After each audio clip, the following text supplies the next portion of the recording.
This is from an anonymous listener to our podcast. I recently heard the phrase marriage debt from a prominent Catholic priest. Having taken TOB 1, I do not recall that phrase being used. What is marriage debt? Is that still a concept the church teaches or uses? And how does it fit with TOB? I'm so glad this question was asked. In almost 200 episodes, I don't think we've ever addressed this, and I'm very, very happy to address it. The idea of marriage, the marriage debt, is taken from one of St. Paul's letters, where he says the husband's body does not belong to himself, it belongs to his wife. And the wife's body does not belong to herself, it belongs to her husband. And certain translations may have rendered something St. Paul said in that context as rendering the debt, rendering the marriage debt, which is the marital act. Is there a way to understand that language correctly? To our modern ear, that language immediately sounds perfunctory, duty-bound, even subject to like automatically subject to serious abuse. You owe me sex, right? And you got to pay the debt. Ugh. Blah, blah, blah, blah. I don't, ugh. If we're in that zone in thinking about the language of the marriage debt, if we're in that zone, if we're attaching that meaning to it, if we're coming from that approach, it is not an exaggeration to say John Paul II and his whole vision is diametrically opposed to that understanding of the marriage debt, that you owe me something and you better pay up and I want it tonight. So that feeling of like a collector that can threaten you into paying. Right. Or something This is utterly contrary to the dignity of the person, right? So it can't mean that it is utterly contrary. That approach is utterly contrary to the dignity of the person.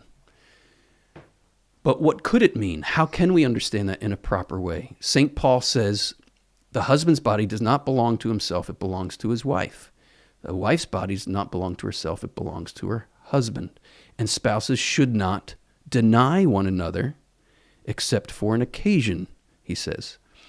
And there may be all kinds of occasions that warrant that, no, tonight is not a good night for the marital embrace. But that idea that my body does not belong to me, it belongs to you, Wendy, because you're my wife, it belongs to you in as much as I have made, and here's the key word, a free gift of myself to you. And your body belongs to me, not in a possessive ownership, like I take it, it's mine, I demand it, but I receive your body person as a gift because you have freely offered your body person to me as a gift. And here in this context, John Paul II, in his Theology of the Body, speaks of the language in the Song of Songs, my beloved belongs to me and I belong to him. Mm-hmm. The wife says that in the Song of Songs. My beloved belongs to me and I belong to him. Well, there's a proper way to understand that word belonging and an improper word to understand that word belonging, an improper way to understand that word belonging. And it's the same with the word debt. Yeah. Right? I belong to you, Wendy, because I have freely given myself to you in imitation of Christ. St. Paul says, husbands, love your wives as Christ loved the church. How did Christ love the church? He said, this is my body given for you. Given freely. They do not take my life from me. I lay it down freely. I freely place my life in your hands. That's the marriage commitment. To freely say, I give my body up for you. And the freedom of the gift, this is an expression of John Paul II's, the freedom of the gift must always be respected, not just on the wedding day. Well, you said on the wedding day that you gave yourself to me, and so I'm taking it now. No. Throughout every day, every hour, every moment of married life, through the whole span of years that you remain married, you must respect the freedom of the gift. You cannot demand the other make the gift. You must respect the freedom of the gift. And John Paul talks about this also in his reflection on the Song of Songs. The expression, you are a garden enclosed, my sister, my bride. A garden enclosed, a fountain sealed. John Paul has a beautiful reflection on that when he says that the bridegroom recognizing his bride as a garden enclosed means he recognizes her as master of her own mystery. The bridegroom in the Song of Songs longs, and you can feel his longing. He longs to enter the garden, the inner mystery of his wife, to plant his seed in the garden. That metaphor is very revealing when you enter into the imagery of it. He knocks on the garden gate. He says, open to me, my love, my dove, my perfect one, for my head is wet with dew. Open to me, open to me. He's presenting his longing to her. But he stands at the gate of the garden and knocks, right? Just like Christ the bridegroom. He stands at the door of our hearts and he knocks. He will never barge in.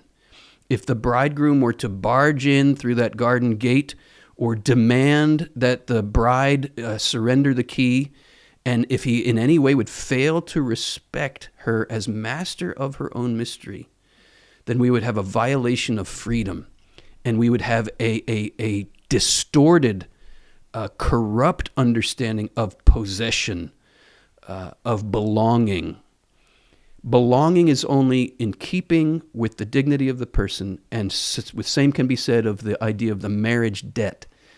That idea of debt or belonging or possessing is only in keeping with the dignity of the person, when throughout the course of married life, husband and wife respect the freedom of the gift.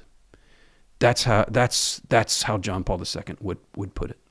I think it's important also to remember that kind of tender consideration for one another is available to everyone. Amen. You don't need a certain level of education Amen. Or a certain type of life experience.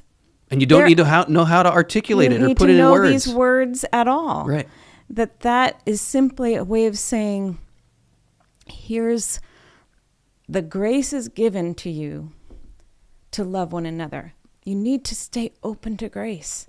You need to have your eyes open to who this person is that I'm loving.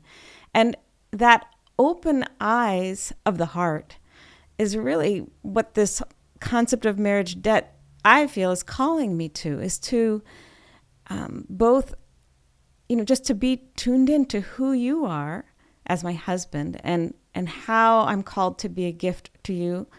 Also, my eyes open to myself and how you need to know how you can be a gift to me, and that we communicate that lovingly and respond to the grace that's available to us. Amen. That's our calling. What do we owe one another? We owe one another love. Yeah. And love is impossible without respect for the other person's freedom.